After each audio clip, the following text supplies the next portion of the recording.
الحمدللہ والصلاة والسلام علی رسول اللہ وبعد اعوذ باللہ من الشیطان الرجیم بسم اللہ الرحمن الرحیم۔ ابھی سسٹر حفصہ نے ماشاءاللہ جو اتنی پیاری تلاوت کی، اس میں انہوں نے جن آیات کی تلاوت کی میں اس کا اردو ترجمہ پڑھ دیتی ہوں تاکہ ہمیں معلوم ہو کہ ہم قرآن کے کس حصے کے بارے میں بات کر رہے ہیں، اور پھر اس کا ذکر انشاءاللہ ہمارے اس سیشن کے دوران بار بار ان آیات کا ذکر آئے گا۔ تو اللہ تعالیٰ سورہ الطلاق میں طلاق کے احکامات بیان کرتے ہوئے فرماتے ہیں مردوں سے کہ جس خاتون کو طلاق دے دی گئی ہو، یہاں بیوی کے حقوق کی بات نہیں ہو رہی، جس خاتون کو طلاق دے دی گئی ہو اس کے کیا حقوق ہیں، اس کے ساتھ کیسا سلوک کیا جائے۔ تو اللہ تعالیٰ فرماتے ہیں تم اپنی طاقت کے مطابق جہاں تم رہتے ہو وہاں ان طلاق والی عورتوں کو رکھو اور انہیں تنگ کرنے کے لیے تکلیف نہ پہنچاؤ، اور اگر وہ حمل سے ہوں تو جب تک ان کی اولاد پیدا ہو لے انہیں خرچ دیتے رہو، پھر اگر تمہارے کہنے سے بچے کو وہی دودھ پلائیں تو تم انہیں ان کی اجرت دے دو، اور باہم آپس میں مشورہ کر لیا کرو۔ یعنی طلاق کے بعد بھی بچے کے لیے پرابلمز ہیں، ماں باپ نے مشورہ تو کرنا ہے، تو آپس میں مشورہ کر لیا کرو، اور اگر آپس میں اختلاف ہو تو پھر شوہر کے کہنے پر کوئی اور عورت دودھ پلانے کے لیے کسی اور مرضعہ کا بندوبست کیا جا سکتا ہے۔ اس میں اللہ تعالیٰ پھر اگلی آیت میں کہتے ہیں کہ جس شخص کو اللہ تعالیٰ نے کھلا رزق دے رکھا ہے اسے چاہیے کہ وہ کھلا خرچ کرے، اور جس پر رزق تنگ ہو، جسے اللہ نے کم رزق دیا ہے، اسے چاہیے کہ جو کچھ اللہ تعالیٰ نے اسے دے رکھا ہے اس میں سے اپنی حسب حیثیت دے دے۔ کسی شخص کو اللہ تکلیف نہیں دیتا مگر اتنی ہی جتنی طاقت اسے دے رکھی ہے، اور اللہ تنگی کے بعد آسانی اور فراغت بھی دے دیتا ہے۔ اب ان آیات سے ہمیں کیا معلوم ہوتا ہے کہ اللہ تعالیٰ نے بیویوں کے جن سے رشتہ ختم ہو چکا ہے، ماضی کا قصہ ہو گیا ہے، ان کے اتنے حقوق بتائے ہیں۔ اور یہ جو دوسری آیت ہے جس میں اللہ تعالیٰ نے فرمایا، آیت نمبر 7، کہ جن کے پاس اللہ نے کھلا رزق دیا ہے وہ کھلے طریقے سے خرچ کرے، علماء یہ کہتے ہیں کہ بیویوں کے اوپر خرچ کرنے کے معاملے میں یہی آیت سٹینڈرڈ ہے، چاہے وہ طلاق سے پہلے کی بات ہے یا بعد کی، تو یہی سٹینڈرڈ ہے کہ جس کے پاس اللہ نے زیادہ رزق دیا وہ یہ کنجوسی نہ کرے کہ میں کیوں زیادہ خرچ کروں، بلکہ وہ اچھے طریقے سے خرچ کرے۔ تو آج کا جو ہمارا ٹاپک ہے نان نفقہ اور مسلمان خاتون کے مالی حقوق، اس سے ان آیات کا گہرا تعلق ہے۔ سب سے پہلے ہم سمجھ لیتے ہیں کہ نفقہ ہے کیا۔ اس کا ٹاپک ہم نے نان نفقہ اس لیے رکھا کیونکہ بیسیکلی ہمارے پاکستان میں مشہور ہے کہ عورت کو نان نفقہ دینا مرد کی ذمہ داری ہے، تو ہم عورتیں جو ہیں وہ اپنے حقوق خود ہی چھوڑتی جاتی ہیں نا، تو ہم نے اسے صرف نان نفقہ تک محدود کر دیا ہے۔ ہم نے ٹاپک وہی رکھا ہے اس لیے کہ عام طور پہ یہ مشہور ہے، لیکن اصل میں شریعت آپ سے یہ کہتی ہے کہ شوہر جو ہے وہ عورت کی خوراک اور اس کی رہائش اور اس کی ضروریات زندگی کا خرچ دے گا۔ یعنی بات صرف نان کی نہیں ہے، کھانا تو انسان کہیں پہ بھی کھا لیتا ہے، اپنی محنت سے بھی کما کے کھا لیتا ہے، لیکن شوہر کا فرض ہے کہ وہ جیسی رہائش خود رکھتا ہے ویسی اسی طرح کی بیوی کو پرووائڈ کرے۔ اسی طرح اگر وہ اس کی خوراک پہ خرچ کرتا ہے تو جیسی خوراک خود کھاتا ہے اس طرح کی خوراک اس کے لیے مہیا کرے، اور پھر لباس میں موسم کے مطابق جس طرح وہ خود لباس اچھا پہنتا ہے اس طرح کا لباس اسے پہنائے، اس لیے کہ وہ شریک حیات ہے، وہ کوئی باندی یا غلام نہیں ہے کہ اس کے لیے کمتر لباس ہوگا، اس کے لیے کمتر تعلیم ہوگی، اس کے لیے سب دسترخوان پہ کھانا کھا چکے ہوں گے تو وہ بچی ہوئی پلیٹیں صاف کرتے ہوئے کھانا کھائے گی۔ تو ہمارے معاشرے میں عورتوں نے اپنے حقوق جاننا اور سمجھنا ہی چھوڑ دیے ہیں، اور اس کے بعد جب زندگی ان کے ساتھ تلخ قسم کے معاملات زندگی میں ہوتے ہیں تو وہ یہ سوچتی ہیں کہ اللہ نے مجھے دیا ہی کیا ہے، میری حیثیت ہی کیا ہے، عورت کو تو پیدا ہی نہیں ہونا چاہیے، اور اس طرح کی کچھ باتیں سننے کو آتی ہیں۔ تو سب سے پہلا جو کام ہمیں کرنا چاہیے وہ یہ کہ ہم اپنے دین کا علم حاصل کریں، اس سے ہمیں پتہ چلے گا کہ ہمارے دین میں ہمارے لیے کیا حقوق ہیں اور ہمارے کیا فرائض ہیں، نہ ہم کسی پہ زیادتی کریں اور نہ ہی اپنے اوپر زیادتی ہونے دیں، یہ ہماری شریعت کا پہلا اصول ہے۔ اس کے علاوہ انشاءاللہ آج ہم جن چیزوں پہ بات کریں گے اس میں یہ ہے کہ وہاں جہاں شوہر تو بڑے اچھے طریقے سے اپنی ساری فرائض ادا کرتے ہیں، لیکن بیویاں جو ہیں وہاں پر اپنی چادر سے زیادہ پاؤں پھیلاتی ہیں، کیونکہ اب ہر ہاتھ میں سوشل میڈیا ہے اور آپ سکرول کرتے ہوئے ایسے ایسے خوبصورت گھر دیکھتے ہیں، پھر ایسے ایسے خوبصورت شوہر بھی دیکھتے ہیں کہ آپ جو ہے نہ اپنا شوہر اچھا لگتا ہے نہ اپنا گھر اچھا لگتا ہے، اور اپنے بچے دل چاہتا ہے کہ سارے سارے پھپھوں پہ چلے گئے، کیا تھا اگر ہم پہ بھی تھوڑے سے چلے جاتے، تو نہ اپنے بچے اچھے لگ رہے ہیں۔ اور ایسی خواتین ہیں جنہوں نے ناشکری کی انتہا کر دی ہے، باوجود اس کے کہ وہ ایک اچھے بھلے گھر میں رہ رہی ہیں، ان کو وہ گھر نظر آتے ہیں جو ان سے بہتر ہے۔ سب سے پہلی چیز جو اللہ تعالیٰ نے مردوں پر فرض کی ہے وہ یہ ہے کہ نفقہ ایسی چیز نہیں ہے، یہ نہیں ہے کہ بیوی نے ورکنگ وومن ہے تو اب شوہر نے نہیں دینا۔ نفقہ اللہ تعالیٰ نے فرض کیا ہے شوہر کے اوپر۔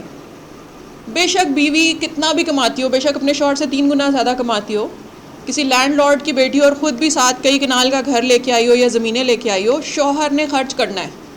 وہ 15,000 دے سکتا ہے 15 دے، وہ 50,000 دے سکتا ہے 50 دے، اور 5 لاکھ دے سکتا ہے تب بھی وہ دے، جن آیات میں ہم نے ابھی جو ذکر کیا۔ تو سب سے پہلی بات یہ کہ یہ فرض ہے، جیسے 5 نمازیں فرض ہیں شوہر پر، اسی طریقے سے نفقہ دینا اپنی بیوی کا فرض ہے۔ اس کی دلیل سورہ البقرہ آیت نمبر 233 میں اللہ تعالیٰ فرماتے ہیں وَعَلَى الْمَوْلُودِ لَهُ رِزْقُهُنَّ وَكِسْوَتُهُنَّ بِالْمَعْرُوفِ، جس شخص کا بچہ ہے اس کے اوپر فرض ہے کہ وہ اپنی شریک حیات کو اچھے طریقے سے رزق دے، یعنی یہ کہ اس کے روزمرہ زندگی کا خرچ دے، وَكِسْوَتُهُنَّ، اور اس کو اچھے طریقے سے لباس موسم کی ضروریات کے مطابق پہنائے۔ بالمعروف، یہاں پر اللہ تعالیٰ کہتے ہیں اچھے طریقے سے۔ بالمعروف کے متعلق علماء نے کہا ہے کہ معروف کا مطلب یہ ہے کہ عرف کیا ہے، اس کے معاشرے میں کیا رائج ہے، لوگ اپنی بیویوں کو کیا پہناتے ہیں، اس کی کلاس اور اس کی سوسائٹی کی لڑکیاں عورتیں کیا پہنتی ہیں۔ یہ نہیں کہ آپ رہتے تو ہوں بحریہ میں، ڈیفینس میں، اور آپ یہ چاہ رہے ہوں کہ اب آپ کی جو وائف ہے اس نے وہ لباس پہنا ہو جو آپ کے ہیلپنگ سٹاف نے پہنا ہوگا۔ نہیں، یہ نہیں ہو سکتا۔ آپ نے اس کو اچھے طریقے سے لباس پہنانا ہے، اور جس مالیت کا لباس شوہر خود پہن رہا ہے اسی مالیت کا لباس، اسی قسم کا لباس خاتون کو بھی پہنانا ہے۔ اس کی دلیل کیا ہے؟ علماء نے کہا کہ معروف یا عرف کا ایک مطلب یہ اچھے طریقے سے، اور دوسرا یہ ہے کہ وہ عرف جو آپ کے ملک میں عرف ہے، رواج ہے، عادت ہے اس کلاس کی، سوسائٹی کی خواتین کا، تو ویسا لباس اس کو لے کر دے۔ اس کے بعد اللہ تعالیٰ اور جگہوں پر بھی اس چیز کا حکم دیتے ہیں، جیسے سورہ طلاق میں اللہ تعالیٰ فرماتے ہیں مرضعہ کے متعلق، تو اس کے بارے میں بھی اللہ تعالیٰ یہی حکم دیتے ہیں کہ مرضعہ کے اوپر خرچ کرنا والد پہ فرض ہے۔ اس کے بعد طلاق کے بعد بچوں کا خرچ بھی فرض ہے، اور چونکہ بچوں کی نگہداشت والدہ کر رہی ہے تو اس کا بھی خرچ فرض ہے۔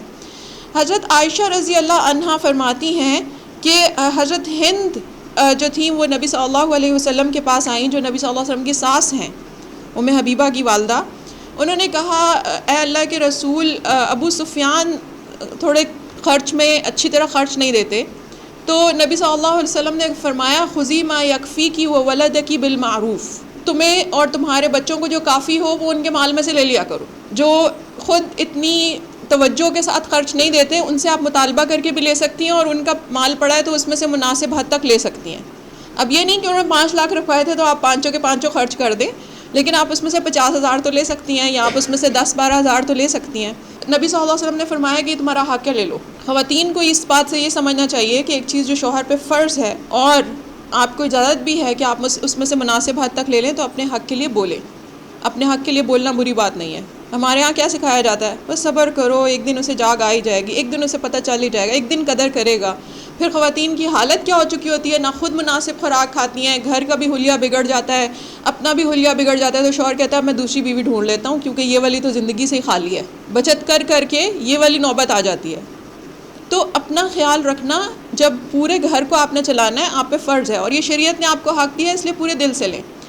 اچھا، ان لوگوں کے ساتھ کیا کیا جائے؟ یہ تو فرض ہے، لیکن ہمیں پہ 5 نمازیں بھی فرض ہیں، اور بہت سارے شوہر ہیں جو 5 نمازیں بھی نہیں پڑھتے۔ ہر جو ہے وہ بیوی پہ خرچ کرے، لیکن بہت سارے مرد ہیں جو 5 نمازوں کی طرح خرچ بھی گول کر دیتے ہیں، تو ان کا کیا کریں؟ سب سے پہلی چیز یہ ہے کہ جب ہم عورتیں دین کا علم حاصل نہیں کرتی تو ہم نے ہی بیٹوں کی تربیت کرنی ہوتی ہے۔ یہ جو گھروں میں جگہ جگہ شوہر ہے نا، یہ ہماری پروڈکٹ ہے، اصل میں عورتوں نہیں بنایا نا۔ تو میں اکثر کہتی ہوں کہ بیٹے اپنی ماؤں سے بہت متاثر ہوتے ہیں، بیٹے ماں کا تعارف ہوتے ہیں اور بیٹیاں باپ کا تعارف ہوتی ہیں، اور یہ سائیکالوجی بھی آپ سے کہتی ہے کہ بہرحال ایک کنیکشن ہے ماؤں کا اپنے بیٹوں کے ساتھ۔ تو اس میں سب سے پہلی چیز تو یہ ہے کہ ہم میں سے جو خواتین اب ماشاءاللہ ان کے بچے جوان ہیں، 20-25 سال کی عمر میں ہیں، ان کو یہ بات پتہ ہونی چاہیے کہ بچے کو 15 سے 25 سال کی عمر تک آپ اتنی چیزیں تو سکھاتے ہیں کہ یہ رشتے ہیں، ان کے یہ حق ہے۔ مائیں بتاتی ہیں نا کہ یہ پھپھو کا حق ہے، پھپھو کے ساتھ جاؤ، انہیں چھوڑ کے آؤ باہر تک۔ مائیں بتاتی ہیں یہ بہن کا حق ہے، بہن کو کالج سے لے کر آؤ، اسکول سے لے کر آؤ، کیئر کرنا سکھاتی ہیں جن گھروں میں ماؤں نے یہ تربیت کی ہوتی ہے وہاں وہ بیٹی بہو کے بولنے سے پہلے بول پڑتی ہیں کہ بیٹا بہو کے لیے جاؤ موسم کے کپڑے لے کے آؤ، گرمی آ رہی ہے، جاؤ اس کو شاپنگ پہ لے جاؤ۔ پھر اگر انہیں پتہ ہوتا ہے کہ بہو کی آج کل طبیعت ٹھیک نہیں ہے تو وہ خود بیٹے کو کہتی ہیں اس کا ذرا خیال رکھو، اس کا ذرا چیک اپ تو کرا لو۔ یہ والی چیزیں یہ تھوڑی سی ہمارے اوپر بھی آتی ہیں کہ ہمیں رائٹس نہیں پتہ، اس لیے ہم ان کے حاصل کرنے میں یا ان کے معاشرے میں اچھے طریقے سے ادا ہونے کے معاملے میں ہماری بھی سستی ہے۔ اور اس معاملے میں عورتوں اور مردوں سب کو میں ایک آیت یاد کرانا چاہتی ہوں، جو لوگ اچھے طریقے سے اپنے رشتوں کے حق ادا نہیں کرتے، اس کے بارے میں اللہ تعالیٰ نے سورہ سبا میں فرمایا ہے وَمَا أَنفَقْتُم مِّن شَيْءٍ فَهُوَ يُخْلِفُهُ، جو بھی خرچ آپ کرتے ہیں کسی پر، کسی کا حق ادا کرتے ہیں، اللہ تعالیٰ اس کا آپ کو بدلہ ضرور دیتے ہیں، مطلب مال میں آپ کو اس کا بدلہ ملتا ہے۔ تو کوئی بھی ساس یہ نہ سوچے کہ بہو پہ خرچ کرنے سے ہم غریب ہو جائیں گے، کوئی بھی شوہر یہ نہ سوچے کہ بیوی پہ خرچ کرنے سے میں تو کنگال ہو جاؤں گا۔ کیوں؟ نبی صلی اللہ علیہ وسلم نے ایک حدیث میں فرمایا کہ ہر دن جب صبح ہوتی ہے تو فرشتے ایک دعا کرتے ہیں، ما من یوم یصبح العباد فیہ الا ملکان ینزلان فیقول احدہما اللہم اعط منفقا خلفا۔ جب بھی صبح ہوتی ہے دو فرشتے نیچے آتے ہیں اور وہ آ کر دعا کرتے ہیں، ان میں سے ایک دعا کرتا ہے یا اللہ جو بھی دوسروں کے حقوق ادا کرتے ہوئے ان پہ خرچ کرے اس کو مزید عطا فرما، اور دوسرا دعا کرتا ہے اللہم اعط ممسکا تلفا، یا اللہ جو ہاتھ روک کے خرچ کرتا ہے، دوسروں کے حق ادا نہیں کرتا، اس کا مال تباہ کر دے۔ آپ نے بہت ساری عورتوں کو دیکھا ہوگا اپنی بیٹیوں کے یا اپنی بہوؤں کے اچھے طریقے سے حقوق ادا نہیں کرتے تو آپ دیکھتے ہیں بھرا پورا گھر خالی ہو گیا، اچانک رونقیں ختم ہو گئیں۔ کیوں ایسا ہوتا ہے؟ اس لیے کہ یہ قرض ہے، یہ فرشتوں کی قرض ہے۔ فرشتے ہمیں کہہ رہے ہیں کہ اگر تم نے ٹھیک طریقے سے خرچ نہ کیا یہ قرض آئے گی۔ تو فرشتوں کی اگر لعنت، فرشتوں کی بد دعا ہمارا پیچھا کر رہی ہو تو یہ بڑی خطرناک بات ہے۔ تو ان لوگوں کے لیے جو اپنے فرائض ادا نہیں کر رہے، نماز کی گول کرنے کی طرح وہ نفقہ بھی گول کر رہے ہیں، چاہے وہ مائیں ہیں، چاہے وہ ماؤں کے بیٹے ہیں، چاہے کوئی بھی برا مشورہ دینے والا ہے۔ بعض گھروں میں سسر بھی برے مشورے دیتے ہیں کہ یہ ہمارے دور میں تو 500 روپے میں تمہاری ماں نے گزارا کیا، اس کا 50,000 میں گزارا نہیں ہو رہا۔ تو بھئی آپ کے دور میں انفلیشن نہیں تھی، آپ کے دور میں آپ بھی روٹی ایک ہی کھاتے تھے، وہ بھی ایک ہی روٹی کھاتی ہے۔ فرق یہ ہے کہ اب 15 روپے کا نان ملتا ہے اور آپ کے زمانے میں 1 روپے کے 5 نان مل جاتے تھے۔ لوگ عجیب و غریب قسم کی باتیں کرتے ہیں اپنی بیٹیوں اور بہوؤں کے بارے میں۔ اس کے بارے میں یہی ہے کہ آپ کسی چھابڑی والے کو بھی پیسے دے رہے ہوں تو یہ سوچ کر دیں کہ فرشتے کی بد دعا کہیں میرا پیچھا نہ کرے، اس کا حق پورا دے دیں۔ اس نے آپ سے 120 روپے مانگے ہیں، 125 دے دیں، 122 دے دیں، اسے خوش کر دیں۔ اور بہو کے اوپر آپ نے 5,000 خرچ کرنا ہے، کوئی بات نہیں 6 کر دیں کہ وہ خوش ہو جائے۔ اور اسی طرح بیٹیوں کے اوپر، اور اگر سمجھا جائے تو بہویں بھی بیٹیاں ہوتی ہیں۔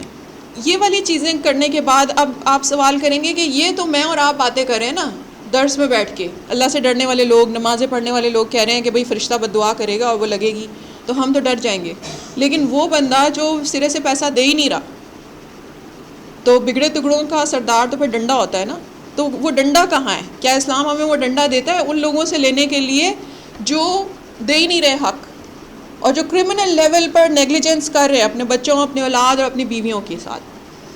اس صورت میں آپ کو پتہ ہے کہ پاکستانی قانون جو ہے وہ اسلامی اصولوں سے بنا ہے لے کر، اور اسلامی اصولوں میں ہی یہ بات ہے کہ نبی صلی اللہ علیہ وسلم نے کہا کفا بالمرء اسما ان یضیع من یقوت، آدمی کے گناہ گار ہونے کے لیے اتنا ہی کافی ہے کہ وہ ان لوگوں کے حقوق ادا نہ کرے جن کی کفالت، جن کی روزی روٹی اس کے ذمے ہے۔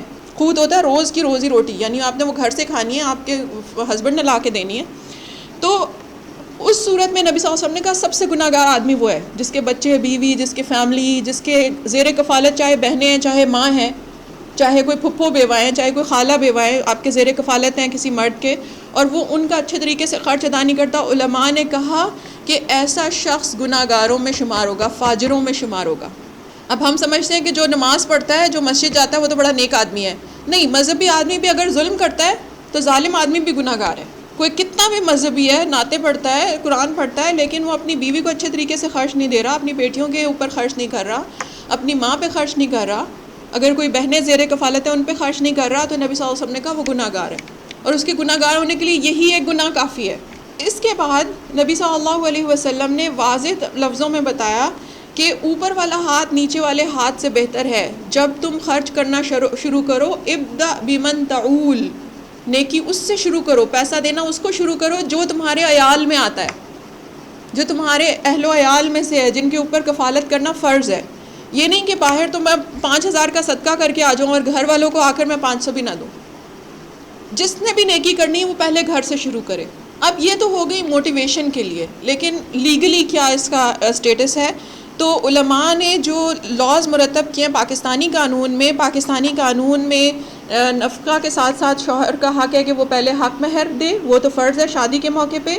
دوسری بات، پاکستانی قانون میں اسلامی فقہ کے حساب سے یہ فیصلہ کیا گیا ہے کہ اگر کسی ہسبینڈ کے بارے میں ثابت ہو جاتا ہے کہ اس نے پچھلے 2 سال سے اپنی بیوی یا بچوں کو نفقہ نہیں دیا تو یہ ظلم یا کروئلٹی کی ذیل میں آئے گا اور اس کی سزا ہوگی، اور عدالت جو ہے وہ نفقہ دلوائے گی بھی، بے شک پچھلے 10 سال سے وہ پینڈنگ پڑا ہو، 10 سال پرانی بات ہو، وہ نفقہ دلوائے گی بچوں اور بیوی کو، اور شوہر کی آمدن میں سے ایک مخصوص حصہ اس کو بیوی کو ادا کرنے کا حکم بھی دے گا. 18 سال سے چھوٹے بچوں کا خرچہ وہ دلوائے گی، اور اس کی بنیاد کے اوپر شادی بھی تحلیل کی جا سکتی ہے.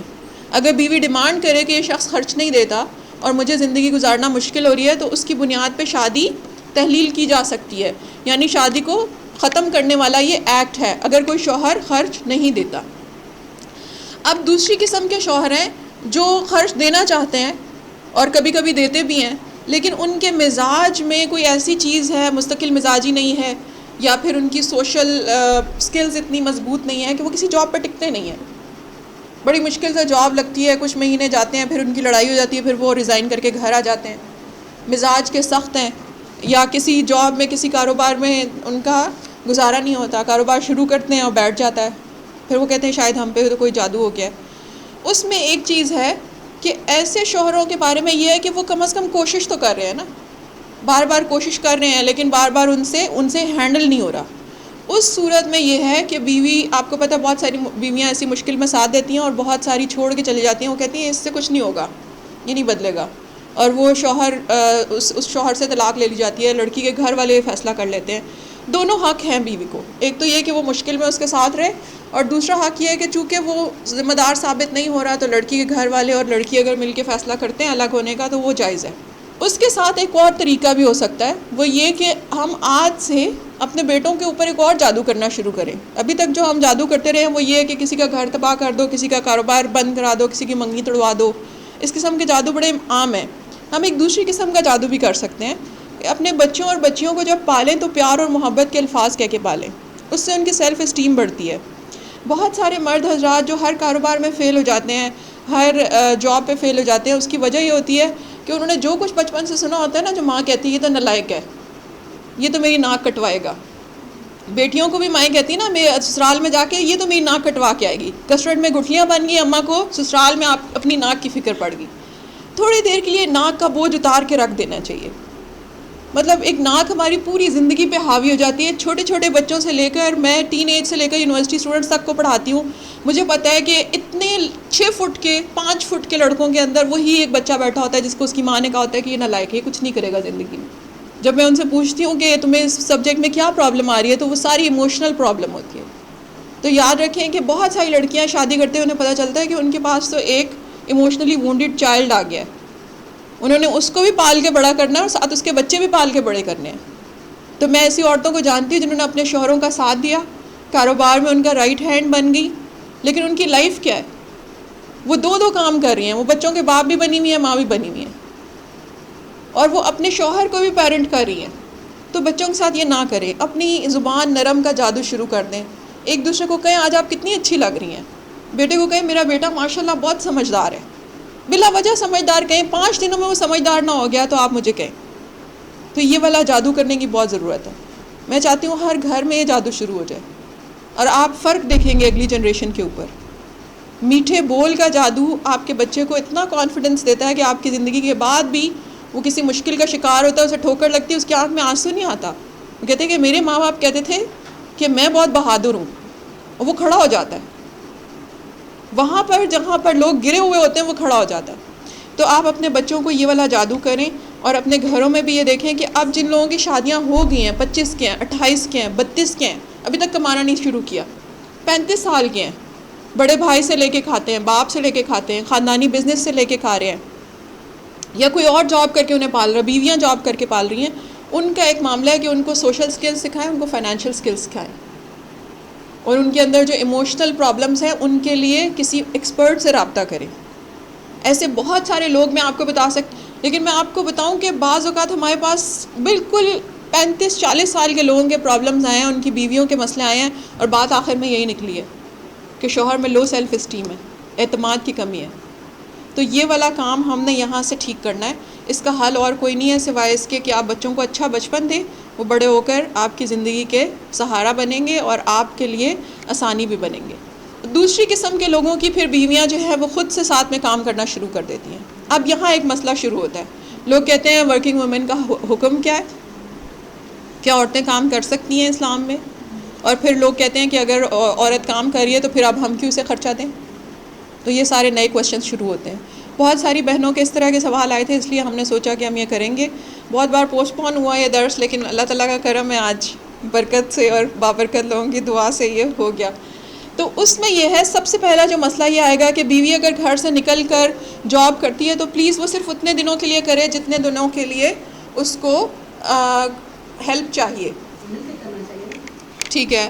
نہیں، ہم ابھی یہ بات کر رہے تھے کہ اگر میں آپ سے یہ سوال پوچھوں کہ ایک لیڈی ہے جن کے ہسبینڈ کو کمانے میں مسائل آ رہے ہیں، اور لیڈی نے خود کام شروع کیا اور انہوں نے ماشاءاللہ اچھا کام شروع کر لیا ہے، اب کیا شوہر سے وہ بالکل خرچ لینا چھوڑ دیں یا لیتی رہیں؟ لینا چاہیے. آپ کیا کہتے ہیں؟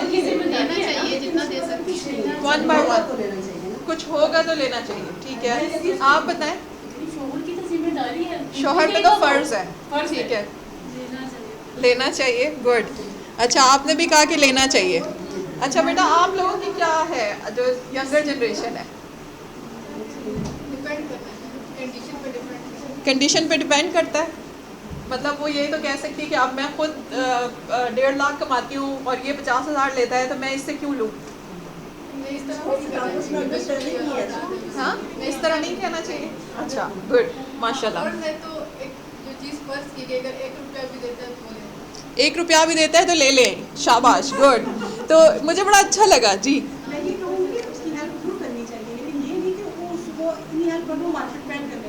اتنی ہیلپ نہیں کہ وہ آپ پہ ڈیپینڈ کرنے لگ جائے. اور خود ہی میں نے کہیں ایسے مرد کو دیکھے ہی ہے نا کہ وہ اپنی بیویاں کھانا شروع کر دیتی ہیں اور گھروں میں بیٹھ جاتی ہیں. ہاں، بالکل لوگ تو یہ بہت زیادہ چیز ہے نا. بالکل. تو ایسا آپ کریں، آپ نے شوہر کی مدد کریں، لیکن اتنا نہیں اس کو کریں کہ وہ بیٹھ جائے، اسپوائل نہ کرے.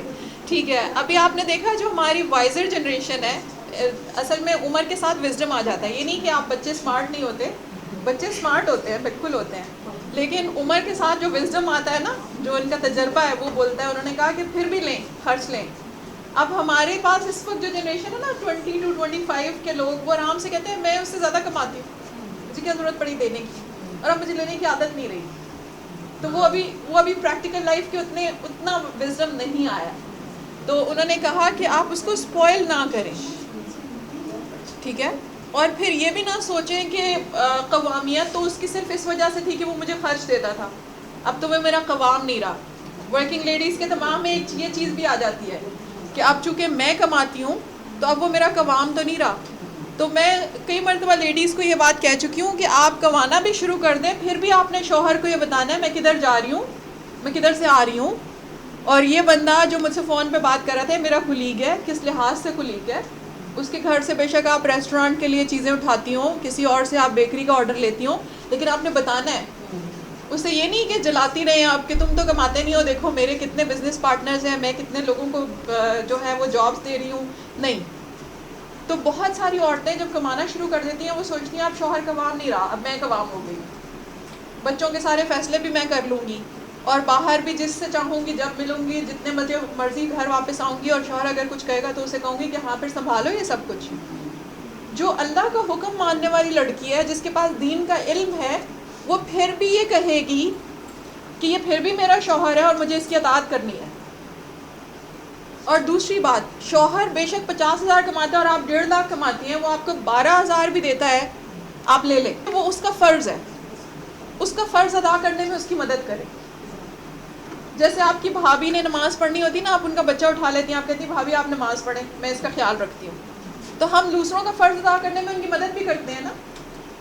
تو آپ کو بھی اجر ملے گا کہ ایک شخص کو رفتہ رفتہ آپ نے کمانا سکھایا اور ایک دن وہ اٹھا لے گا ذمہ داری.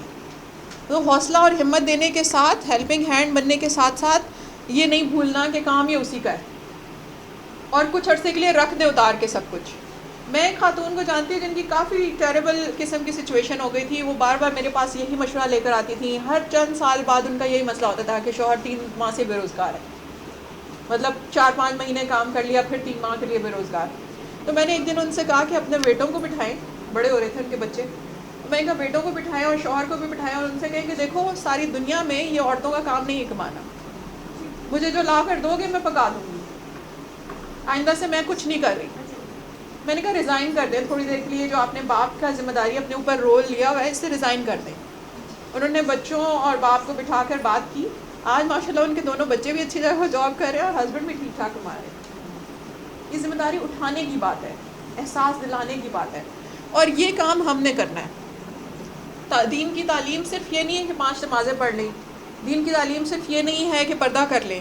دین کی تعلیم یہ بھی ہے کہ رشتوں کے جو حق ہیں، جو فرض ہیں، وہ بھی ادا کریں. تو وہ انشاءاللہ اب ہم سیکھیں گے دین کی روشنی میں. اس کے ساتھ ساتھ دوسرا سوال یہ پیدا ہوتا ہے کہ اگر خاتون ورکنگ لیڈی ہے اور وہ شوہر کے اوپر بھی خرچ کر رہی ہے، تو جب شوہر کمانا شروع کر دے تو کیا وہ اسے واپس کرے گا؟ اب ابھی وہ بیچارہ صحیح سے جاب پہ لگتا نہیں ہے، وہ کہتی ہے ہاں میں نے تم پر اتنے لاکھ خرچ کیے ہوئے ہیں، تم میرے مقروض ہو، تم نے اتنے پیسے دینے ہیں. دیکھیں وہ آپ نے قرض کہہ کر نہیں دیا تھا. گھر میں ایک نیا جھگڑا نہ شروع کرے. وہ آپ نے قرض کہہ کر دیا نہیں تھا. آپ نے محنت کی تھی، خود آپ نے اپنے گھر کو بچانے کی کوشش کی تھی. آپ کو شریعت نے 2 راستے دیے ہیں. ایک تو خرچ نہیں دیتا، آپ اس سے الگ ہو جائیں. آپ نے سوچا کہ گھر بچا رہے، ایک شریک حیات کے ساتھ آپ کا انس ہے، آپ اسے نہیں چھوڑ سکتی. آپ نے اسے نہیں چھوڑا، آپ اس کے گھر میں رہی، محنت کرتی رہی، وہ اللہ کے ہاں اجر محفوظ ہے. اگر شوہر خود خوش ہو کر اپنی خوشحالی کے زمانے میں آپ کو ایک اچھا موبائل لے دیتا ہے، اچھی گاڑی لے دیتا ہے، یا پھر کوئی جولری بنا دیتا ہے، تو وہ اس کی نیکی ہے، لیکن اسے آپ قرض نہیں کہیں گی. کچھ خواتین نے مجھ سے کہا کہ اب تو میرا شوہر اتنا کماتا ہے، اب تو وہ 8 لاکھ لیتا ہے منتھلی، ایئرلی نہیں، اس کی 8 لاکھ منتھلی ہو گئی ماشاءاللہ. ایک ٹائم تھا کہ اس کا اسٹرگل کا ٹائم تھا، بیوی ساتھ کھڑی رہی. 20s میں سب لڑکے اسٹرگل کر رہے ہوتے ہیں.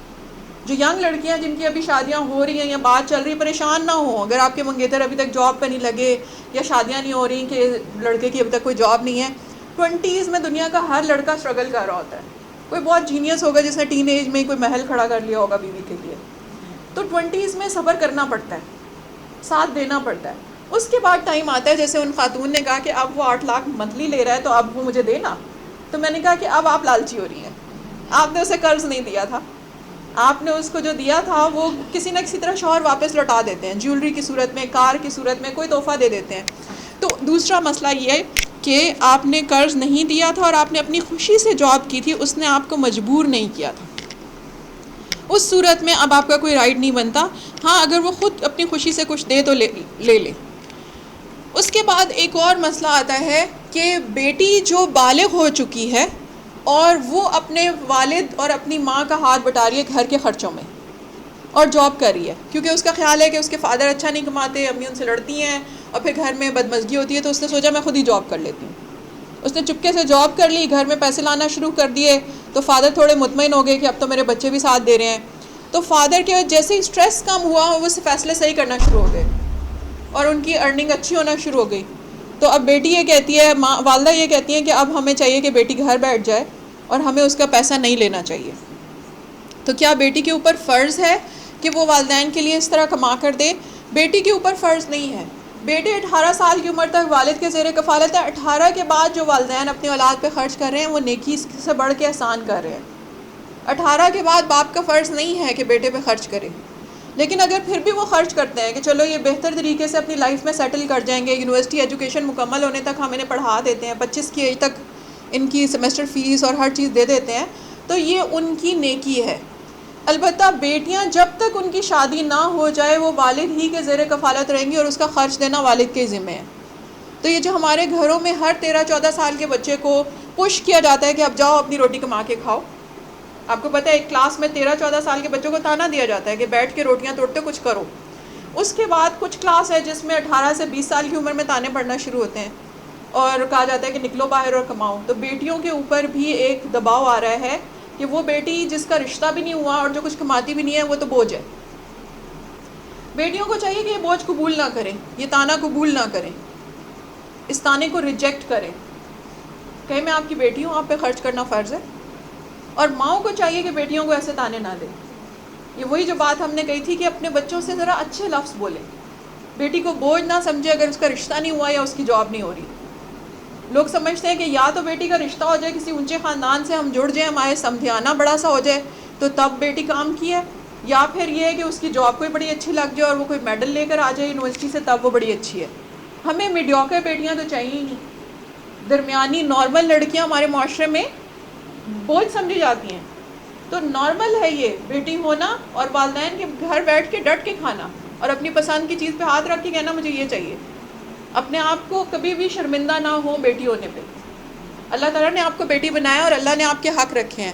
ان میں سے سب سے بڑا حق یہ ہے کہ والد پر اپنے مذکر بیٹوں اولاد کے اوپر خرچ کرنا فرض نہیں ہے جب وہ سن البلوغ تک پہنچ جائے, یعنی بلوغت کی عمر تک, اور وہ 15 سے 18 سال ہے.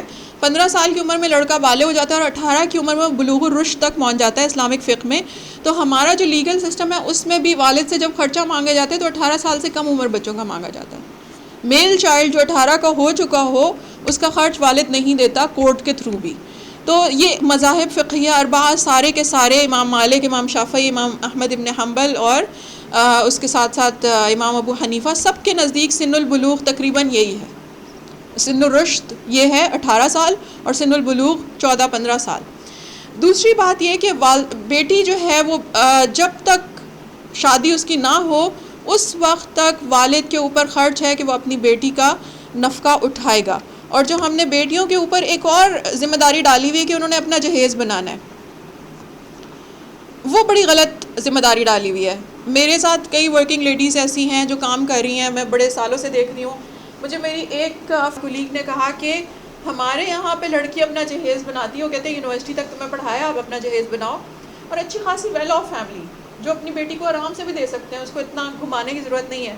لیکن انہوں نے کہا کہ ہمارے جہیز میں 101 چیزیں ہونا پوری ضروری ہیں, 101 جوڑے مردانہ, 101 جوڑے زنانہ. تو میں نے ان سے کہا 101 ٹوتھ برش بھی اور 101 بیڈ شیٹس بھی. تو انہوں نے کہا نہیں, بیڈ شیٹس اور کمبل 60. تو میں مذاق میں کہہ رہی تھی, لیکن انہوں نے کہا کہ نہیں, وہ 60 بیڈ شیٹس میں نے پوری کر لی ہیں, 60 کمبل پورے کر لیے.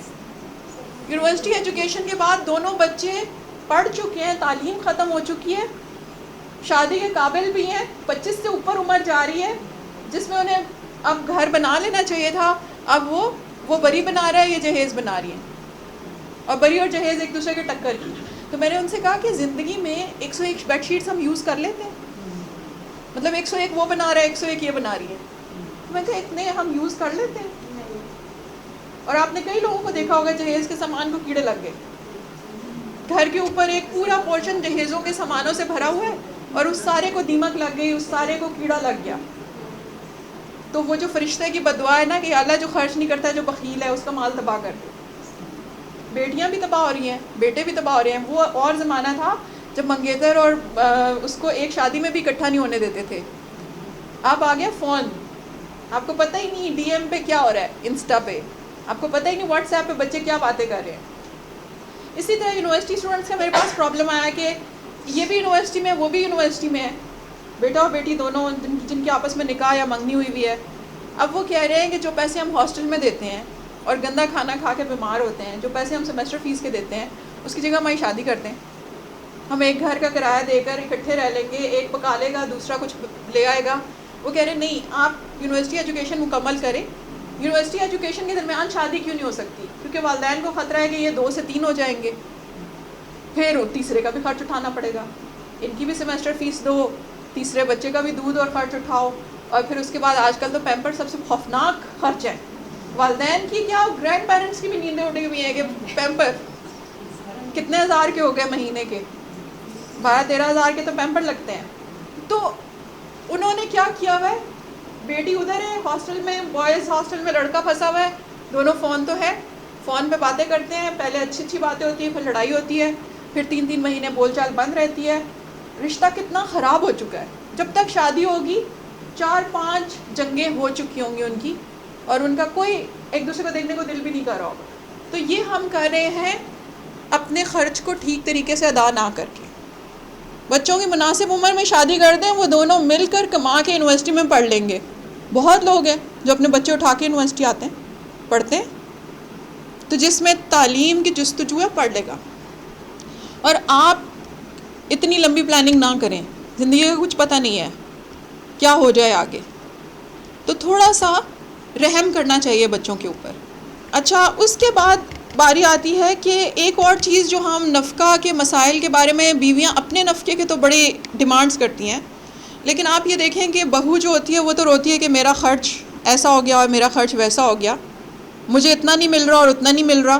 لیکن جس ٹائم باری آتی ہے اسی گھر میں بیٹھی ہوئی اپنی نند کی، تو ذرا بتائیں نا ہمارے کیا جذبات ہوتے ہیں. لڑکیاں منگنی سے پہلے کہہ رہی ہوتی ہیں، یار میں نے تو اپنے منگیتر سے کہہ دیا جب تک کہ تمہاری آپی کی شادی نہیں نہ ہوتی میں نے نہیں شادی کی رخصتی کی تاریخ دینی، اس کو نکالو پہلے گھر سے باہر، اس کے بعد میں ہاں کروں گی رخصتی کے لیے. دل چھوٹے. وہی بات، کہیں شوہروں کے دل چھوٹے، کہیں ساسوں کے چھوٹے، اور یہاں پہ بھابھیوں کے. وہ بہو جو اپنے لیے خرچہ مانگتی ہے، وہ کہتی ہے کہ نہیں یہ پرانا بیڈ مجھے ساس نے دے دیا، میرے کمرے میں رکھ دیا، میرا کمرہ چھوٹا ہے، مجھے بڑا کمرہ چاہیے، مجھے بڑا بیڈ چاہیے، مجھے فرنیچر یہ والا چاہیے. وہ کہتی ہے نند کو کچھ نہ ملے، نند جو کھانا بھی کھا رہی ہے ہمارے گھر پہ وہ بھی نہ کھائے. تو اس ٹائم یہ بات یاد رکھیں کہ ہم نے اپنے لڑکوں کو بتانا ہے، اپنی بیٹیوں بیٹوں کو بتانا ہے کہ ہر انسان کے اوپر اس کے رشتوں میں سے صرف شوہر اور بیوی اور ماں باپ کا خرچہ نہیں ہوتا. یہ جو یورپ سے ہم نے کانسیپٹ لے لیا نا نیوکلیر فیملی والا، صرف میاں بیوی بچے، میاں بیوی اور 2 بچے خوشحال کرانا، یہ کانسیپٹ اسلام کا کانسیپٹ نہیں ہے. اسلام میں لڑکے کے اوپر اپنے سب محرم رشتہ داروں کا خرچ ہے، ان میں سے جو کمانے قابل نہیں ہے وہ کسی نہ کسی محرم مرد کی ذمہ داری میں آ جائے گا. تو ایسے کیسز ہیں جہاں پر ایک وڈو پھپھو یا غیر شادی شدہ پھپھو یا طلاق یافتہ پھپھو ہو سکتا ہے کہ آپ کے شوہر کی جو ہے وہ ذمہ داری ہو، زیر کفالت ہو. اس ٹائم اگر آپ روکتی ہیں کہ اپنی پھپھو پہ خرچ نہ کرو، اپنی خالہ پہ خرچ نہ کرو، اپنی سگی بہن یا اپنی بیوہ والدہ پہ خرچ نہ کرو، تو یاد رکھیں پھر ہم بھی اسی میں آتے ہیں جن کے بارے میں فرشتوں نے کہا کہ یا اللہ جو بخیل ہے اس کا مال تباہ کر دے. پھر ہوتا یہ ہے کہ جس دن آپ اپنی پھپھو یا نند یا خالہ کو گھر سے نکالتی ہیں کہ گھر پاک ہو گیا، اب میں اور میرا شوہر اور ہماری مزیدار زندگی، اسی دن آپ کے شوہر کا کاروبار ڈوب جاتا ہے، وہ بستر پہ پڑ جاتا ہے. آپ اس کے علاج کے لیے بھائیوں سے خرچ لینے جاتی ہیں تو وہاں آپ کی بھابھیاں بیٹھی ہوتی ہیں، پھر وہ آپ کو بتاتی ہیں کہ نند کیا ہوتی ہے. سنا ہے نا آپ نے یہ لفظ سنے ہوئے، نند گلی کا گند.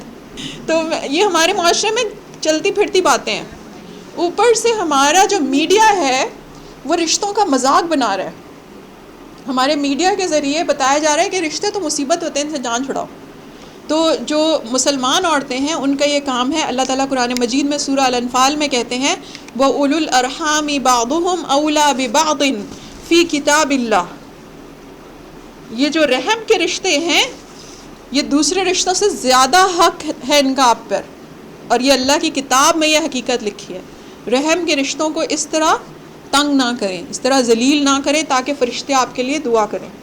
سورہ اسراء آیت نمبر 26 میں اللہ تعالیٰ فرماتے ہیں وَآتِ ذَا الْقُرْبَ حَقَّهُ. رشتہ داروں کو ان کا حق دے دو.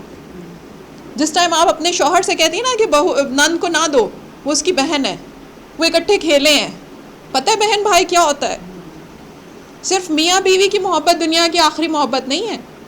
ایک آدمی آپ کے میاں کے قابل ہونے سے پہلے اس کے پیمپر چینج ہوتے تھے، وہی بہن کر کے دیتی تھی. اس نے اسے گودوں میں اٹھا کے پالا ہے. اور پھر اس سے بھی بڑی زیادتی کہ ماں جیسی ساس کا کھانا پینا بند کر دیتی ہیں عورتیں. کہتی ہیں یہ بہت کھاتی ہے، پھر اس کے بعد بار بار واش روم لے جانا ہوتا ہے، میری کمر ٹوٹ گئی ہے اس کے بستر صاف کر کر کے. چند دن بڑھاپے میں اس ساس کو سنبھالنا پڑتا ہے جس نے آپ کے شوہر کا سارا بچپن خدمت کر کے گزارا ہے. ہم میں سے کون ہے جو ماں کی خدمت کے بغیر بڑا ہوا ہے؟ ہم کہتے ہیں ماؤں کے قدموں تلے جنت ہے، تو ساسوں کے قدموں تلے بھی جنت ہے. آپ کسی کی ماں کو سنبھال رہی ہیں، کوئی آپ کی ماں کو بھی سنبھال سکتا ہے. تو یہ والا کام کرنا یہ بہت زیادتی ہے. سورہ نساء آیت نمبر 36 میں اللہ تعالیٰ کہتے ہیں وَبِالْوَالِدَيْنِ إِحْسَانًا وَبِذِي الْقُرْبَى. والدین سے بھی اچھا سلوک کرو اور ذی القربہ سے بھی. احسان کیا ہوتا ہے؟ احسان یہ ہوتا ہے کہ آپ کا حق تھا 50 روپے، میں نے آپ کو دے دیے 100.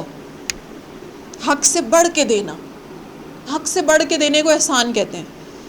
تو والدین کے ساتھ برابر کا نہیں کرنا، رشتہ داروں سے برابر کا نہیں کرنا. کسی نے آپ کو 5,000 کا سوٹ دیا، آپ اسے 5500 کا دے دیں. بڑھ کے کرنا ہے. یہ جو ظلم ہم کر رہے ہیں والدین کے ساتھ اور ذی القربہ کے ساتھ، یہ کیا اللہ تعالیٰ کے پاس نہیں لکھا جا رہا؟ اور میں نے بہت سارے لوگ دیکھے ہیں، میں اکثر یہ بات کہتی بھی ہوں، دعویٰ کی فیلڈ میں، ٹیچنگ کی فیلڈ میں آپ بہت لوگوں سے ملتے ہیں. تو میں نے ایک چیز دیکھی، کچھ لوگ ایسے دیکھے جن کے پاس بڑا دین تھا، میں بڑی متاثر ہوتی تھی، اتنے دیندار لوگ، لیکن میں نے ان میں دیکھا کہ ان میں اخلاق نہیں ہے، اپنے رشتہ داروں کا خیال نہیں ہے. کچھ عرصے بعد، کچھ سالوں بعد میں نے دیکھا کہ ان کا دین اڑ گیا، اڑ جاتا ہے دین. اور کچھ لوگ میں نے دیکھے بالکل، آپ یقین کریں، ایسی خواتین جنہوں نے شراب کی بار میں بھی جاب کی ہوئی ہے، لیکن ان کا رشتہ داروں سے بہت اچھا سلوک تھا، ان کا خاندان سے بڑے اچھے تعلقات تھے، اخلاق بڑے اچھے تھے.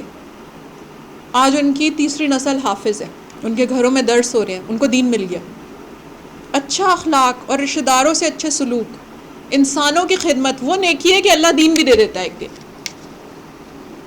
اور بد اخلاقی اور رشتہ داروں سے بد سلوکی ایک ایسا گناہ ہے جس کی وجہ سے آہستہ آہستہ دین بھی ختم ہو جاتا ہے. وہ ظاہری دین جو اوپر اوپر ہوتا ہے وہ بھی ختم ہو جاتا ہے. تو ہم میں سے کوئی عبایا پہن کے، بچوں کو داڑھی رکھوا کے، 2-4 قرآن حفظ کرا کے یہ نہ سمجھے کہ ہم جنت والے ہو گئے ہیں. خدا کی قسم جنت والے وہ لوگ ہیں جنہوں نے رشتوں کے حق ادا کر دیے، جنہوں نے والدین کا حق احسان کے ساتھ ادا کر دیا. اور یہ حقیقت آپ کو بار بار نظر آئے گی. آپ صحابہ کی زندگی اٹھا کر دیکھ لیں. حضرت ابو ہریرہ اپنی والدہ کی اتنی زیادہ احسان کرتے تھے، 19 سال کی عمر میں اپنی والدہ کو کمر پر لاد کر لے کے آئے تھے ہجرت کر کے. اللہ نے ان کو کیا دیا؟ آج ان کے نام سے احادیث پڑھی جاتی ہیں، سب سے زیادہ احادیث نبی صلی اللہ علیہ وسلم کی انہوں نے یاد کی. اور اپنی والدہ سے اتنی محبت کرتے تھے کہ وہ اسلام نہیں لائی تھی تو روتے تھے اس بات پہ کہ میری والدہ اسلام لے آئے. تو نبی صلی اللہ علیہ وسلم نے دعا کی اور اللہ تعالیٰ نے ان کو والدہ کے اسلام کی خوشخبری اسی دن سنوا دی. یہ گھر گئے تو انہوں نے کہا ٹھہر جاؤ، میں غسل کر رہی ہوں اور میں کلمہ پڑھنا چاہتی ہوں. تو آپ یہ دیکھیں کہ والدہ کے ساتھ حسن سلوک کا یہ نتیجہ نکلا. لیکن آج کسی کی والدہ کو کھانسی لگ جاتی ہے، باپ کو کھانسی لگ جاتی ہے، بچے کہتے ہیں ابا ہر ٹائم کھانستے رہتے ہیں، اماں ہر ٹائم کھانستی رہتی ہیں. یہ نہیں کرتے کہ ان کو ہاسپٹل لے جائیں. اور بہو کہتی ہے میرے بچوں کو نہ بیماری لگ جائے، بچوں کو دور کر لیتی ہے، پوتے پوتی سے نہیں ملنے دیتی. میرے پاس ایک خاتون کا سوال آیا، انہوں نے کہا کہ ان کی شادی میں دیر ہو گئی ہے تو ان کی کوئی جلد پہ کوئی پرابلم آ گیا. سینسیٹیو لوگوں کو کوئی نہ کوئی اسکن کی الرجی کچھ نہ کچھ ہو جاتا ہے. تو آج کل تو اتنی کامن ہے اسکن الرجی، کوئی مسئلہ ہی نہیں ہے، اتنی جلدی اس کا علاج ہو جاتا ہے. کہتی ہیں کہ میری 3 مہینے سے علاج چل رہا ہے. تو میری جو وہ بتا رہی تھی کہ ان کی جو کیا کہتے ہیں اس کو، بھابھی، وہ کہتی تم کچن میں نہ آؤ، اور انہوں نے میرے برتن الگ کر دیے. تو میں نے کہا آپ اپنا الگ کچن بنا لیں کمرے میں، اور اس وہمی عورت کو چھوڑ دیں، اس کو تو کبھی کوئی اسکن الرجی نہیں ہونی زندگی میں. اس نے تو گارنٹی لکھوائی ہوگی نا اللہ سے کہ اسے کوئی بیماری نہیں ہونی. میں نے کہا آپ اس کے اخلاق اختیار نہ کرنا، لیکن اس کو اس کے حال پہ چھوڑ دیں. اور آپ میں کوئی ایسا عیب نہیں ہے جس کی وجہ سے آپ کے برتن الگ کیے جائیں. آپ اس سے اندازہ لگائیں کہ لوگوں کی اس قدر واہیات قسم کی مینٹالٹی ہوتی ہے، اور پھر وہی بات آتی ہے کہ ان کے دل چھوٹے ہوتے ہیں. اب سوال یہ کہ کون کون سے رشتہ دار ہیں جن کے اوپر خرچ کرنا مجھ پہ فرض ہے. سب سے پہلی بات، رشتہ داروں پہ خرچ کرنا فرض ہے. ان میں سے کیونکہ اللہ تعالیٰ نے کہا کہ ذی القربہ اور ذی قرابہ سارے اس میں آتے ہیں، تو عام طور پر سب گھروں کے اوپر آپ جاتے ہیں، آپ عیدی اور اس طرح کی چیزیں کر دیتے ہیں. اس کے بعد دوسری چیز یہ آتی ہے کہ دوسرا حکم جو علماء نے بتایا وہ یہ ہے کہ جتنے لوگ بھی آپ کے رحم کی وجہ سے وراثت کے حقدار ہوتے ہیں ان کے اوپر خرچ کرنا فرض ہے. کیونکہ اللہ تعالیٰ قرآن میں سورہ بقرہ آیت نمبر 233 میں کہتے ہیں وَعَلَى الْوَارِثِ مِثْلُ ذَلِكَ. تو اس سے مراد یہ ہے کہ ان کے اوپر خرچ کرنا فرض ہے. تو ذی رحم، مرد کے ذی رحم کون کون ہوتے ہیں؟ اس کی بہنیں، اس کی ماں، اس کی خالہ بھی ذی رحم میں آتی ہے.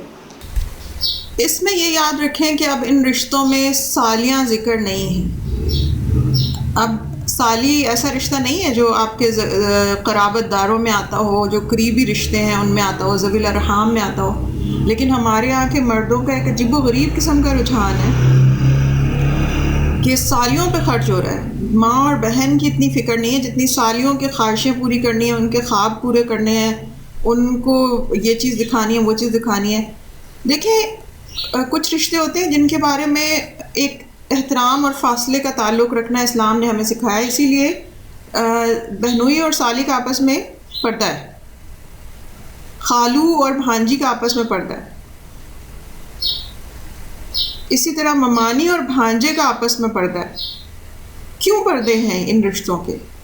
اس لیے کہ یہ رشتے آپ ان کو اچھے طریقے سے گفٹ دیں لیں، لیکن ان رشتوں کا وہ خیال نہیں کرنا جو آپ نے محرم رشتوں کا کرنا ہے.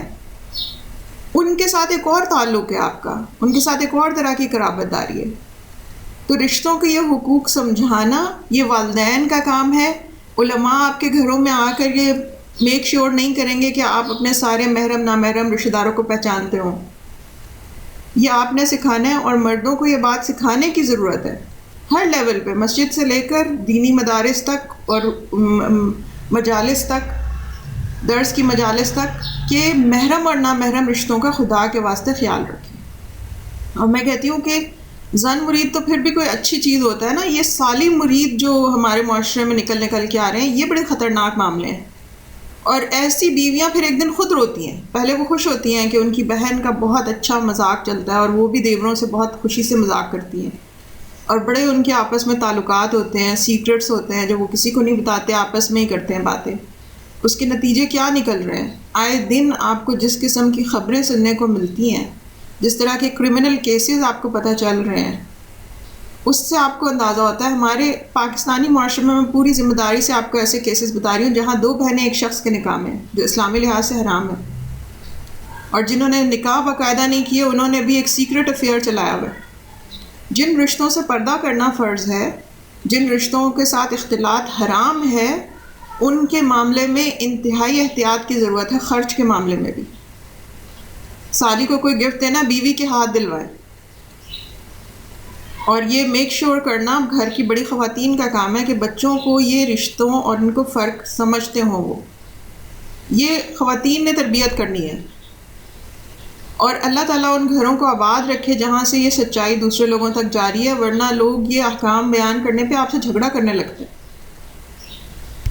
اچھا، اسی طرح قرآن میں اللہ تعالیٰ کہتے ہیں کہ آپ لوگوں کے اوپر کوئی حرج نہیں ہے کہ آپ کن گھروں میں جا کر کھائیں، اور اس میں ان گھروں کے بارے میں اللہ تعالیٰ نے بتایا ہے کہ کون کون سے گھر ہیں جدھر کھانا کھانے جائیں، آپ کو ڈنر یا لنچ کی انویٹیشن ملی ہے، آپ ڈٹ کے جائیں، جا کے کھائیں. کسی کو یاد ہے وہ کون کون سے رشتے ہیں جن کے گھر ہم کھانا کھا سکتے ہیں بغیر شرمائے؟ خالہ، چچا، ماموں،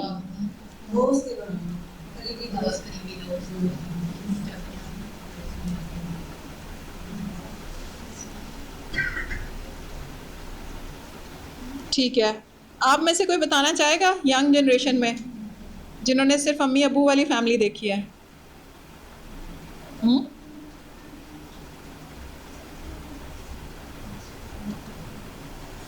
تو کچھ گھر ایسے ہیں نا جن پہ جا کر کھانا پینا آپ کے لیے جائز ہے. ہاں ٹھیک ہے، نماز کا وقت پڑھ لیں.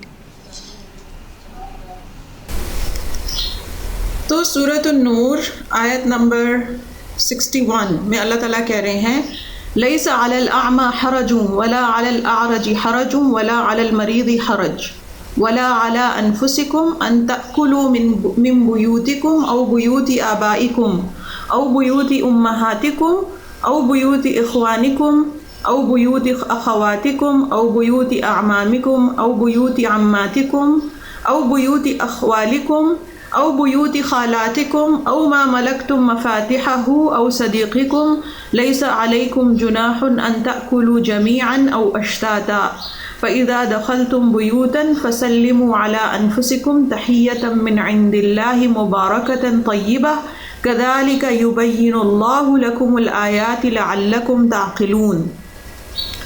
اللہ تعالیٰ فرما رہے ہیں ایسے شخص پر جو نابینا ہے اور ایسا شخص جس کی جو لنگڑا ہے یا جو بیمار ہے، اور خود تم پر کوئی حرج نہیں کہ تم اپنے گھروں سے کھانا کھاؤ، یا اپنے باپوں کے گھروں سے، یا اپنی ماؤں کے گھروں سے، یا اپنے بھائیوں کے گھروں سے، یا اپنی بہنوں کے گھروں سے، یا اپنے چچاؤں کے گھروں سے، یا اپنی پھپھیوں کے گھروں سے، یا اپنے ماموں کے گھر سے، یا اپنی خالاؤں کے گھر سے، یا ان گھروں سے جن کے چابی کے مالک تم ہو، یا اپنے دوستوں کے گھروں سے۔ ان سب گھروں سے کھانا کھانے میں تم پر کوئی بھی گناہ نہیں، تم پر اس میں بھی کوئی گناہ نہیں کہ تم سب ساتھ بیٹھ کر کھانا کھاؤ یا الگ الگ۔ بس جب تم گھروں میں جانے لگو تو اپنے گھر والوں کو سلام کر لیا کرو دعائے خیر کے ذریعے، جو بابرکت اور پاکیزہ ہے اور اللہ کی طرف سے نازل شدہ ہے۔ یوں اللہ تعالیٰ کھول کھول کر تم سے اپنے احکام بیان فرما رہا ہے تاکہ تم سمجھ لو۔ اب مجھے بتائیے کہ بیوی اگر اپنے شوہر کو روکے کہ تم اپنی بہنوں کے گھروں میں مت کھاؤ، پھر وہ بھی ہمارے گھر کھانے آ جاتی ہیں، تم اور ان کے آنے پر ناک منہ چڑھائے، تو وہ اس آیت کے خلاف جاری ہیں۔ یہ بات یاد رکھیے، اگر لڑکا اپنے پھپھی یا خالہ کے گھر جا کر بے تکلفی سے کھا رہا ہے اور پھر وہ اس کے گھر آ کر بے تکلفی سے کھا رہی ہیں، اس میں کیا حرج ہے؟ اپنی خالہ کے گھر میں اگر کوئی کھانا کھانے آ جاتا ہے، اس میں کیا حرج ہے؟ تو ہم ایک دوسرے کے ساتھ خرچ کے اوپر جو جھگڑے کرتے ہیں، اس میں سے اکثریت جھگڑے تو یہ ہوتے ہیں، یہ بالکل بیکار قسم کے جھگڑے ہیں۔ اور وہ دین جس نے ہمیں اتنی خوبصورت باتیں، مطلب اتنی ڈیٹیل کے ساتھ بتایا کہ کس کے گھر سے آپ بے تکلف ہو کے کھانا کھائیں، وہاں جا کر بھی ہم حساب کتاب کر رہے ہوتے ہیں، اور بیویاں بھی حساب کتاب کر کے کینچی لے کے بیٹھی ہوتی ہیں، کہاں کہاں اب میاں کے بجٹ میں کٹوتی لگانی ہے کہ یہ تو بہت شاہ خرچ ہو گیا ہے۔ یہ ظلم نہ کریں ایک دوسرے کے اوپر۔ کچھ لوگ اگر اپنے گھر سے آ کر کھا رہے ہیں اور وہ اس آیت کے عین مطابق کر رہے ہیں تو آپ کو روکنا نہیں بنتا۔ بیویوں کو بھی چاہیے اپنے دل بڑے کر لیں، یہ نہیں کہ جب کوئی میکے سے آئے تو بہت اچھا کھانا پکا کے بڑی خوش خوش سرو کریں گی، اور جب سسرال سے کوئی آئے گا تو پھر منہ بنائیں گی اور شکلیں بنائیں گی اور مذاق اڑائیں گی، یا کہیں گی باہر سے لے آؤ، یا پھر کوئی ایسا کھانا بنائیں گی کہ کبھی کوئی ان کو دوبارہ کھانا بنانے کو کہے نہیں۔ یہ سب دل کے چھوٹے پن، کمظرفی کی علامتیں ہیں۔ اسلام آپ کا دل بڑا کرنے آیا ہے، اسلام آپ کے ظرف وسیع کرنے آیا ہے۔ اپنے دسترخوان وسیع کریں، اپنے ان رشتوں کے لیے جن کے لیے اسلام نے کہا ہے اپنے گھروں کے دروازے کھول دیں اور ان کو کھلے دل سے کھلائیں پلائیں۔ اس سے رزق میں برکت ہی آئے گی، اس سے کمی نہیں آئے گی۔ جیسے ہم نے کہا کہ آپ جو بھی اللہ کے راستے میں خرچ کرتے ہیں فَهُوَ يُخْلِفُهُ، اللہ آپ کو اس کا بدلہ دیتا ہے۔ تو دل چھوٹا نہ کریں۔ ان سب گھروں کے لوگوں کے اوپر خرچ کرنا بھی فرض ہے۔ ان کے گھر مصیبت آ جائے، ان کے گھر کسی کی جاب چلی گئی ہے، کسی کے ساتھ کوئی مسئلہ ہو گیا ہے، تو ان کے اوپر خرچ کرنا فرض ہے۔ اور بیویوں کو اپنا دل چھوٹا نہیں کرنا چاہیے کہ وہ اپنے شوہروں کو ان گھروں کے اوپر خرچ کرنے سے روکیں، یا ان کے لیے گفٹ لینے سے، ان کے لیے مدد کرنے سے روکیں۔ اب اس کے بارے میں ایک حدیث آتی ہے، نبی صلی اللہ علیہ وسلم نے فرمایا کہ بہترین پیسہ وہ ہے جو انسان خرچ کرتا ہے، اس میں انہوں نے 2-3 چیزیں گنوائی۔ انہوں نے کہا دینار انفقتہ فی سبیل اللہ، ودینار انفقتہ فی رقبہ، ودینار تصدقت به علی مسکین، ودینار انفقتہ علی اہلک اعظمها اجرا الذی انفقتہ علی اہلک۔ نبی صلی اللہ علیہ وسلم نے فرمایا ایک وہ دینار ہے، سونے کی کرنسی ہے، بڑی مہنگی کرنسی ہے، 4 گرام سونا اس کوائن میں ہوتا ہے۔ سونے کی وہ کرنسی جو آپ اللہ کے راستے میں جہاد فی سبیل اللہ میں خرچ کریں، یا کسی بھی اللہ کے راستے میں کسی کام میں خرچ کریں، اور ایک دینار وہ ہے جو آپ کسی غلام کی گردن آزاد کرنے کے لیے خرچ کریں، ایک دینار وہ ہے جو آپ کسی مسکین کو دیں، اور ایک دینار وہ ہے جو آپ اپنے گھر والوں پہ خرچ کریں، اور ان سب میں سب سے افضل دینار وہ ہے جو آپ نے گھر والوں پہ خرچ کیا۔ اعظمها اجرا الذی انفقتہ علی اہلک۔ تو اپنے گھروں پہ خرچ کرتے ہوئے، اپنی بیٹیوں پہ خرچ کرتے ہوئے، اپنی بہوؤں پہ خرچ کرتے ہوئے دل چھوٹا نہیں کرنا، اور یہی چیز ہم نے اپنے حضرات کو بھی سکھانی ہے۔ اور پھر سورہ طلاق کی وہی آیت میں آپ کو یاد کراؤں گی جو ہماری سسٹر حفصہ نے بہت پیارے طریقے سے تلاوت کی، لِيُنْفِقْ ذُو سَعَةٍ مِّن سَعَتِهِ۔ جن کو اللہ تعالیٰ نے کھلا مال دیا ہے ان کو چاہیے کہ وہ کھلے طریقے سے خرچ کریں، اور جس کو اللہ نے کم مال دیا ہے اس کو اللہ نے جو دیا ہے اس میں سے خرچ کرے، اور اللہ تعالیٰ کسی کو بھی اس کی طاقت سے زیادہ بوجھ پر نہیں ڈالتا۔ اسی طرح حضرت سلمہ رضی اللہ عنہا کہتی ہیں کہ ان کے جو پہلے شوہر وفات پا گئے تھے، حضرت ابو سلمہ جو شہید ہو گئے تھے، انہوں نے ان کے بارے میں پوچھا. اب وہ نبی صلی اللہ علیہ وسلم کی وائف ہیں، اور انہوں نے کہا کہ اے اللہ کے رسول، اگر میں بنی سلمہ پہ کچھ خرچ کروں تو کیا مجھے اجر ملے گا؟ کیونکہ میں انہیں ایسے تو نہیں چھوڑ سکتی. دل دیکھیں آپ حضرت سلمہ کا. یہ ہماری مائیں ہیں نا، بیٹیاں اپنی ماؤں سے سیکھتی ہیں، تو ہم اپنی ماؤں سے یہ چیزیں کیوں نہیں سیکھتے؟ نبی صلی اللہ علیہ وسلم کی زوجہ ہیں، ہماری ماں ہیں، ام المومنین ہیں. وہ کہہ رہی ہیں کہ میں کیا جو ابو سلمہ کے بیٹے ہیں میں ان پہ خرچ کروں تو مجھے اجر ملے گا؟ اور مجھے اجر ملے یا نہ ملے میں ان کو ایسے نہیں چھوڑ سکتی. تو کیا میں ان پہ خرچ کروں تو مجھے اجر ملے گا؟ تو نبی صلی اللہ علیہ وسلم نے فرمایا نعم لکی اجر ما انفقتی علیہ، ہاں تمہارے لیے اجر ہے جب تم ان پہ خرچ کرو. تو اس سے پتہ چلتا ہے کہ بعض اوقات آپ پہ کچھ حق فرض نہیں ہوتے لیکن آپ انہیں یاد رکھتے ہیں. نبی صلی اللہ علیہ وسلم کی ایک بہت خوبصورت حدیث آخر میں سنا کے پھر نماز کے لیے وقفہ کریں گے. نبی صلی اللہ علیہ وسلم کے بارے میں آپ کو پتہ ہے حضرت خدیجہ کے ساتھ ان کا کتنا خوبصورت تعلق تھا، کوئی تعلق اس تعلق کو بیان نہیں کر سکتا. تو حضرت خدیجہ ان کے ڈیفیکلٹ ٹائم میں، اسٹرگل کے ٹائم میں ان کے ساتھ کھڑی تھی. بعد کی بیویاں تو تب آئیں نا جب وہ نکل چکے تھے اسٹرگل سے، ہجرت کے بعد باقی شادیاں ہوئیں. تو حضرت خدیجہ رضی اللہ عنہا نے وہ ٹائم دیکھا، مکے کی زندگی کے وہ سال شیب ابی طالب میں محصور رہ کر، جہاں کھانے کو کچھ نہیں تھا سوائے اونٹ کی ہڈیاں ابال کے، جیسے ہم پایوں کا شوربہ پیتے ہیں ویسے وہ پیتے تھے، اس کو کھانے کو کچھ نہیں تھا. تو نبی صلی اللہ علیہ وسلم ان کی وفات کے بعد کیا کرتے؟ گھر میں کچھ بنتا تو پھر ان کی ساری سہیلیوں کو پہنچاتے. پھر ایک دن ان کی بہن آئیں تو نبی صلی اللہ علیہ وسلم نے کہا کہ خالہ آئیے، فوراً اٹھ کھڑے ہوئے کہ ان کی مشابہت تھی حضرت خدیجہ سے، تو ان کے رشتوں کا خیال رکھا. تو کچھ چیزیں ایسی ہوتی ہیں جو ہم پہ فرض بھی نہیں ہوتی لیکن ہم ان کا خیال رکھتے ہیں. تو دل بڑا کرنا چاہیے. انسان اس دنیا میں اسی لیے کماتا ہے، اور اصل میں نبی صلی اللہ علیہ وسلم نے فرمایا اصل مال انسان کا وہ ہے جو اس نے کھایا پیا خرچ کر دیا اپنے ہاتھوں سے، اللہ کی راہ میں خرچ کر دیا، رشتوں پہ خرچ کر دیا، اجر کا مال ہے. اور حدیث میں آتا ہے کہ نبی صلی اللہ علیہ وسلم نے کہا وَإِنَّكَ لَن تُنفِقْ نَفَقَةً تَبْتَغِي بِهَا وَجْهَ اللَّهِ إِلَّا أُجِرْتَ بِهَا. آپ اللہ کے راستے میں کوئی بھی ایسا خرچ کریں جس سے آپ کی مراد اللہ کو راضی کرنا ہو تو آپ کو اس کا ضرور اجر ملے گا، یہاں تک کہ اگر آپ اپنی بیوی کے منہ میں ایک لقمہ بھی ڈالتے ہیں تو وہ خوشی سے اگر ہم خرچ کریں گے تو اللہ ہم سے ضرور راضی ہوگا. اس کے ساتھ ہم دعا کرتے ہیں کہ آج کے اس سیشن سے ہمیں بہت ساری اہم باتیں پتہ چلیں، اپنے دین کے علم میں اضافہ ہو، اور ہم سیکھیں کہ ہم نے کیسے اچھے طریقے سے لوگوں کے حقوق ادا کرنے ہیں اور کیسے احسان کے راستے پہ زندگی گزارنی ہے. ابھی چونکہ نماز کا وقت ہو رہا ہے تو ہم بریک لیں گے.